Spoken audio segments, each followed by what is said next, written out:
Guys, ito guys, reviewin natin ng konti yung kay Lip Cram tsaka kay Sak Maestro. Pakinggan natin yung banat ni Lip Cram. Napapanood kita sa Facebook. Alam nyo bang boksingero na siya? Pag nagtitraining ka nga, naka-boxer ka pa. Tangina, boxer na, naka-boxer pa. Galing ng wordplay niya rin. Pag nakikita kita sa Facebook, alam niyo bang boxer siya, di ba?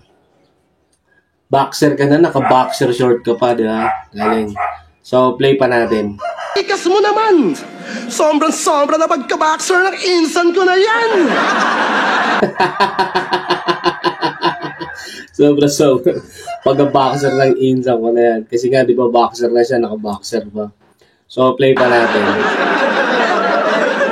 Kung yung iba batak sa boxing, eto nagbo-boxing ng batak. Kung iba, batak sa boxing, ito, nagbo-boxing ng batak. Putang ina, nung galing.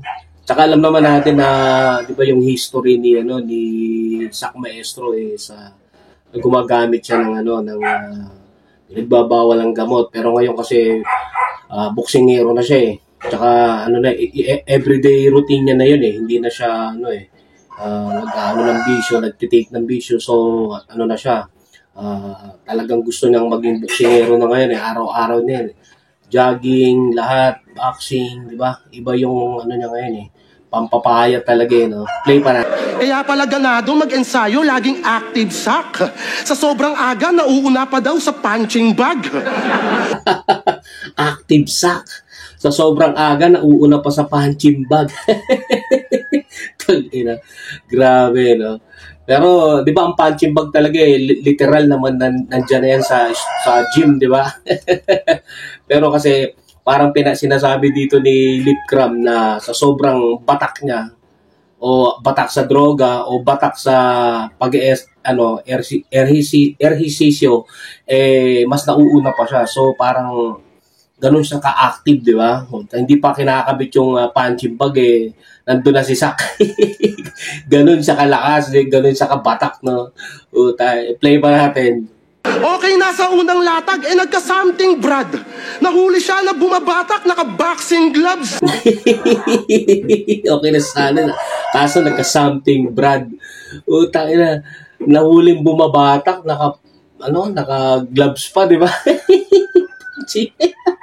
Grabe, parang pinapamukha dito ni Lip Cram na sobrang addict ni Sak, no? Sobrang addict niya, no? Bumabatak na naka-gloves ang puta. So, play pa natin.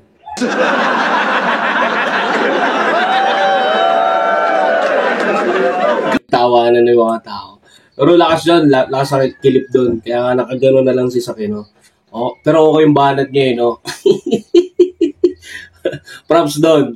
Astig yun. Kaya yun nireview ko kasi yun. Ang lakas kasi yun para sa akin.